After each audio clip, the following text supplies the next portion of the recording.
C'est un phénomène mondial qui interpelle la communauté scientifique. Quel sera l'impact à terme de la consommation à outrance des écrans, téléphones, tablettes? Imaginez le paradoxe. Les dirigeants d'Apple, Google ou encore Twitter ont eux-mêmes interdit l'usage des nouvelles technologies à leurs enfants par crainte des effets néfastes sur leur développement. Les scientifiques, en tout cas, désormais multiplient les alertes face à cette addiction.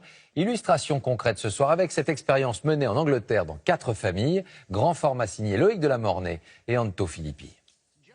L'expérience a été menée dans 4 familles parfaitement banales des temps modernes, c'est-à-dire où des enfants ont les yeux rivés sur leur tablette.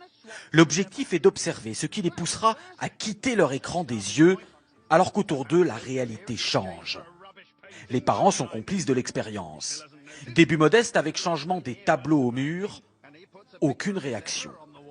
Plus audacieux, la mère de famille est échangée avec une inconnue portant la même couleur de vêtements. Les enfants ne remarquent toujours rien. Comble de l'indifférence, de faux frères et sœurs, parfaits inconnus eux aussi, s'installent à table sans le moindre détournement de regard de ceux captivés par l'écran.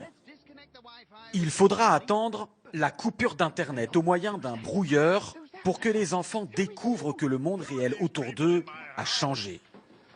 Cette expérience, menée par une marque alimentaire pour promouvoir les repas en famille, a été réalisée sur un ton léger. Mais sa démonstration est extrêmement préoccupante pour cette spécialiste des addictions. Plus les enfants passent du temps devant les écrans, moins ils regardent directement les autres dans les yeux.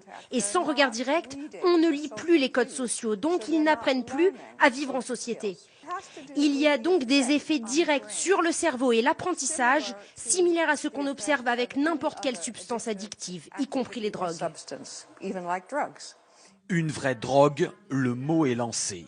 Au Royaume-Uni, une autre addictologue réputée est allée encore plus loin, déclarant récemment dans une conférence « Je dis toujours aux parents, quand vous donnez à votre enfant une tablette ou un smartphone, en réalité, c'est comme si vous lui donniez une bouteille de vin ou 1 gramme de cocaïne. » Ce psychiatre britannique, lui, a été l'un des premiers, il y a 10 ans, à considérer les jeux vidéo et les écrans comme une addiction grave, avec là encore des comportements similaires à la drogue, y compris lorsque les patients sont en manque. Ils s'y consacrent dès le réveil, repoussent leurs toilettes, ne prennent pas leur douche ou leur petit déjeuner pour être tout de suite sur les réseaux sociaux. J'ai eu des patients à la clinique qui, privés de leurs écrans, devenaient suicidaires, devenaient violents. J'en ai eu qui nous menaçaient avec une batte de baseball si on leur coupait leur connexion Internet.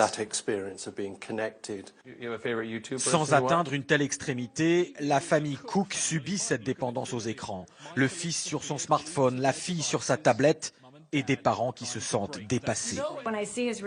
Quand je vois les réactions de mon fils, si on lui enlève son portable, c'est une addiction. On va peut-être devoir faire une intervention. Je plaisante pas, c'est comme un drogué.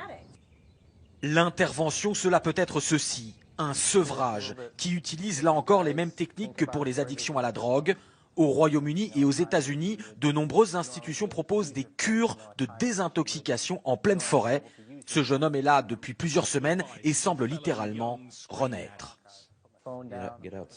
Je commence enfin à me dire, va dehors, il y a un monde entier à voir et à explorer. Et quand tu ne fais que fixer ton écran, c'est vraiment malsain. Des cures loin du monde technologique. Dans ce centre, il n'y a qu'un seul téléphone du siècle dernier.